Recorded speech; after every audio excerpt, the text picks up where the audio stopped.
Assalamualaikum warahmatullahi wabarakatuh. Perkenalkan, saya Salsabila August Landari dengan NPM 20001500105 dari kelas R5A Bimbingan dan Konseling. Pada video kali ini, saya akan melakukan praktek video simulasi cyber counseling. Sebelumnya, saya akan menjelaskan apa itu cyber counseling. Cyber counseling merupakan salah satu model konseling yang bersifat virtual atau konseling yang berlangsung melalui bantuan koneksi internet, yang dimana konselor dan konseli tidak hadir secara fisik pada ruang dan waktu yang sama. Seperti halnya pada di masa pandemi yang lalu, yang dimana dalam pemberian layanan konseling itu sedikit berbeda pelaksanaannya, dikarenakan siswa-siswa yang harus belajar di rumah karena wabah COVID-19. Dengan demikian, guru BK tetap harus memberikan layanan bimbingan kepada murid-muridnya. Maka dari itu, layanan konseling yang seharusnya dilaksanakan secara langsung atau tatap muka untuk saat ini harus dilaksanakan menggunakan media, yaitu dengan cyber counseling. Cyber counseling ini merupakan salah satu strategi dalam layanan bimbingan dan konseling yang bersifat virtual dengan melalui jaringan internet. Nah, media yang dapat digunakan dalam melakukan cyber counseling ini biasanya yang sering digunakan oleh siswa-siswa, yaitu smartphone atau gadget yang mereka gunakan. Dengan begitu, guru BK bisa memanfaatkan smartphone untuk dijadikan alat berkomunikasi antara guru BK dengan murid. Kemudian, media yang dapat dijadikan sarana dalam melakukan layanan konseling dapat berupa aplikasi semacam Facebook, email, WhatsApp, Skype, Messenger, Zoom, Google Meet, dan lain sebagainya. Nah, pada praktek video simulasi cyber counseling yang saya lakukan, saya menggunakan media WhatsApp chatting dan juga telepon sebagai sarana dalam memberikan layanan kepada salah satu siswa. Dengan kondisi siswa, yang dimana siswa ini memiliki permasalahan pada akhir pendidikannya di menengah pertama, namun sulit melakukan konseling, maka guru BK menginisiasi dengan melakukan media WhatsApp yang diawali dengan chatting, lalu proses lebih dalamnya melakukan telepon. Yuk, boleh disimak.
Halo, Assalamualaikum Aris. Waalaikumsalam, Bu. Oke, sebelum kita lanjut ke proses konselingnya, Ibu mau tanya dulu nih kondisi Aris bagaimana saat ini? Alhamdulillah baik, Bu. Ibu gimana kabarnya? Alhamdulillah, Ibu juga baik. Semoga kita terhindar dari penyakit apapun ya, karena saat ini kan sedang masa pandemik, jadi harus ekstra menjaga kesehatannya ya. Amin. Oke, jadi bagaimana nih kelanjutannya? Apa yang menjadi permasalahan Aris dalam kelanjutan setelah SMP nanti? Hmm, jadi gini, Bu. Kan sekarang saya sudah kelas 9 ya, Bu. Ya, Nah, saya tuh bingung, Bu. Mau milih SMA atau SMK, Bu. oke. Jadi sekarang Aris sedang bimbang nih ya untuk memilih kelanjutan setelah pendidikan SMP ini akan kemana begitu ya? Iya, Bu. Oke, sebelum kita lanjut ke prosesnya, ada hal yang perlu Aris ketahui nih mengenai asas-asas dalam proses konseling. Jadi, dalam proses konseling ini ada yang namanya asas kerahasiaan ya.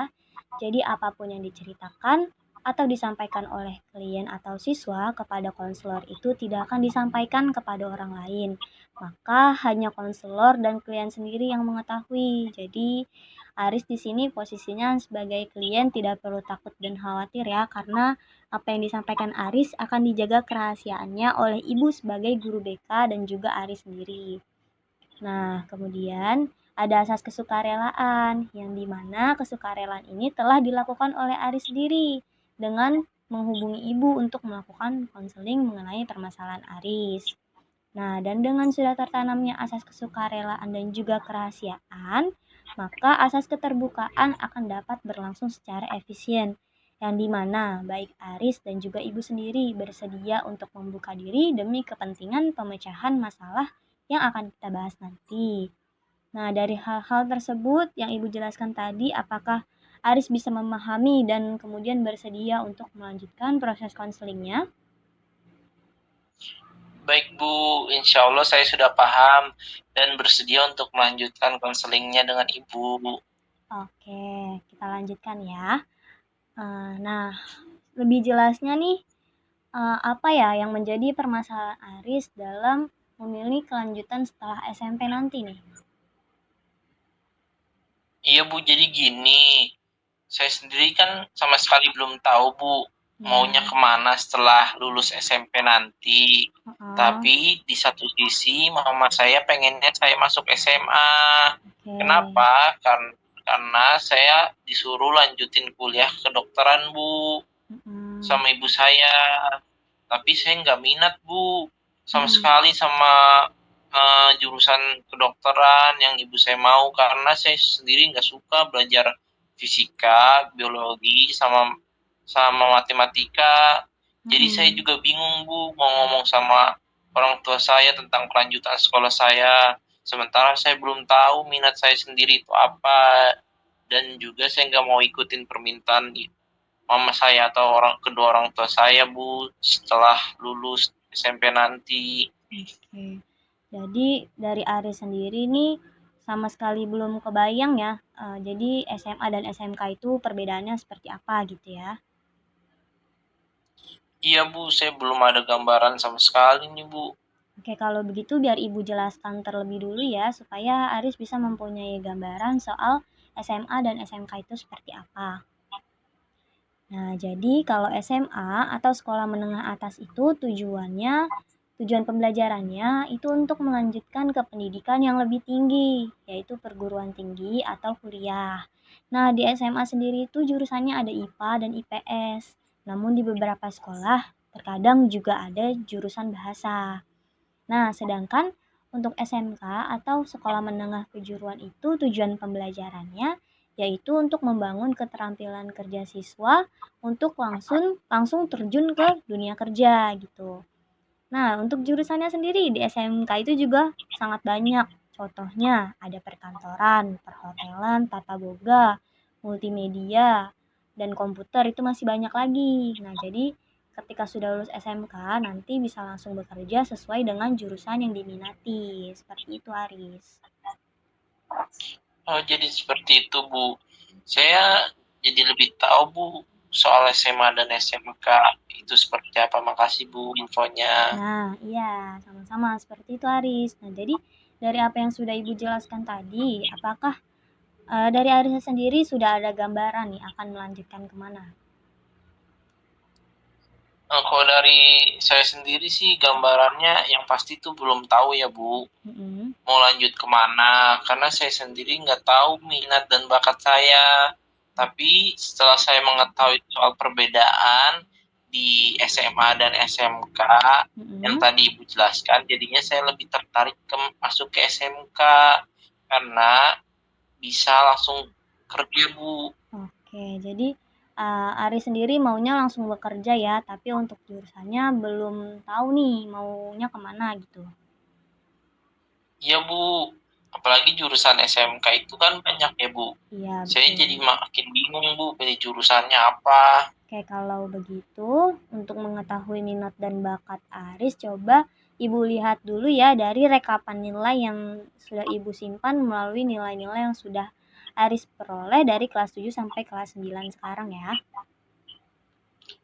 Iya, Bu. Baik kalau seperti itu. Sebentar ya.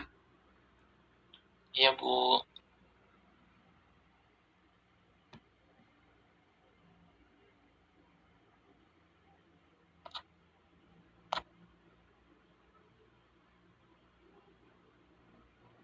Oke, Aris. Jadi, setelah Ibu melihat-lihat nilai Aris nih sampai semester ini, memang ya untuk pelajaran IPA dan IPS hanya cukup di KKM saja nih. Namun di pelajaran prakarya justru nilai kamu lebih tinggi dilihat dari nilai UTS, UAS sampai praktek nilainya di atas 85 rata-rata ya. Nah, kenapa nih Ibu mau tanya Aris bisa mendapatkan nilai yang cukup tinggi di pelajaran prakarya? Apakah Aris suka dengan pelajaran prakarya? Saya sih senangnya belajar prakarya karena saya suka ada praktek gitu sih, Bu.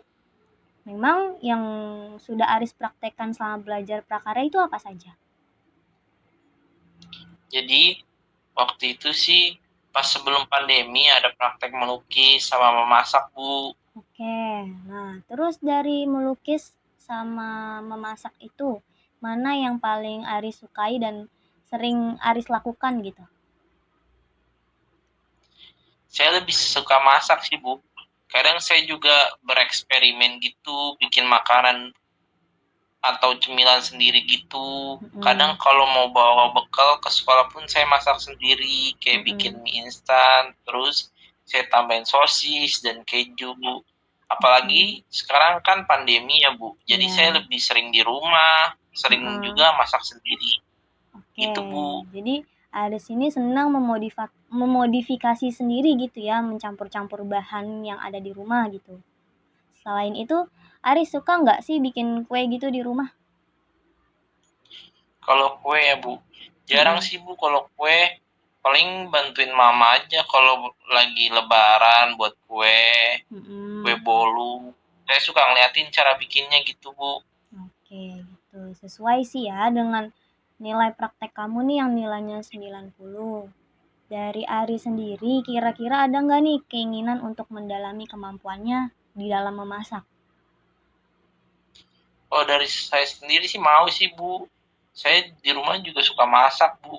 Oke, berarti Aris memang memiliki bakat di bidang memasak. Kalau begitu, sesuai dengan nilai dan minat Aris, maka Aris ini cenderung cocok di SMK dengan jurusannya itu tata boga. Nah, lebih jelasnya lagi nih, Oh, dalam jurusan tata boga, nanti Aris akan mempelajari secara lebih detail bagaimana cara mengolah makanan, mempersiapkan, dan juga menyajikan makanan. Namun memang dalam jurusan ini biayanya cukup besar, karena kan di SMK sendiri itu pembelajaran dominannya itu melakukan praktek ya. Nah, iya, Bu. selain itu di SMK dengan jurusan tata boga ini prospek kerjanya cukup banyak nih, apalagi kan di bidang kuliner ya. Nah, jadi Aris nanti bisa menjadi chef di hotel berbintang, bahkan bisa membangun bisnis di bisnis kuliner gitu sampai menjadi pengusaha yang besar. Nah, menurut Aris nih dari penjelasan Ibu tadi dari penjelasan Ibu tadi soal jurusan Tata Boga ini, apakah sesuai dengan keinginan Aris? Sesuai sih Bu, apalagi keseharian saya juga lebih sering memasak Bu. Tapi untuk masalah mama saya yang menyuruh saya untuk masuk SMA bagaimana ya Bu? Nah, itu kembali lagi. Aris itu perlu melakukan diskusi dengan kedua orang tua Aris tentang masuk ke SMK dengan jurusan Tata Boga ini. Jadi, nanti Aris bisa mengungkapkan tentang keinginan Aris nih untuk melanjutkan ke SMK dengan jurusan Tata Boga. Dan perlu disertakan juga nih bukti-bukti yang sesuai dengan keinginan Aris supaya orang tua Aris bisa mengerti begitu. Oh, tapi saya takut Bu kalau ngomong soal jurusan yang gak sesuai sama keinginan orang tua saya. Gimana dong Bu? Itu alangkah lebih baiknya untuk dibicarakan dengan kedua orang tua Aris terlebih dulu ya. Yang langkah pertama, jadi Aris jangan takut untuk berbicara dengan mama demi kepentingan Aris di masa depan nih. Karena kan selain itu dalam menjalannya supaya Aris tidak keliru dalam memilih jurusan dan juga sesuai dengan pilihan Aris. Karena yang menjalankan pendidikan dengan baik itu kan nanti Aris sendiri ya. Jadi dalam prosesnya supaya Aris bisa nyaman dan tidak merasa tertekan. Mungkin nanti kalau semisalkan orang tua Aris masih belum bisa mengerti, boleh kalau nanti orang tua Aris ingin berbicara dengan ibu untuk menjelaskan lebih lanjut, lebih dalam lagi mengenai jurusan Tata Boga itu seperti apa. Gitu ya, Aris. Oh, yaudah baik Bu. Jadi, Saya akan coba Bu untuk berbicara dengan mama saya soal pemilihan jurusan tata boga ini. oke. Jadi Ibu tunggu ya jawaban Aris minggu depan. Kalau begitu, sudah ya, tidak ada yang ingin dibahas lagi? Iya Bu. Cukup ya. Oke, kalau begitu sampai di sini dulu konseling kita pada hari ini. Nanti kita akan lanjutkan setelah Aris bisa selesai membicarakan dengan kedua orang tua Aris ya.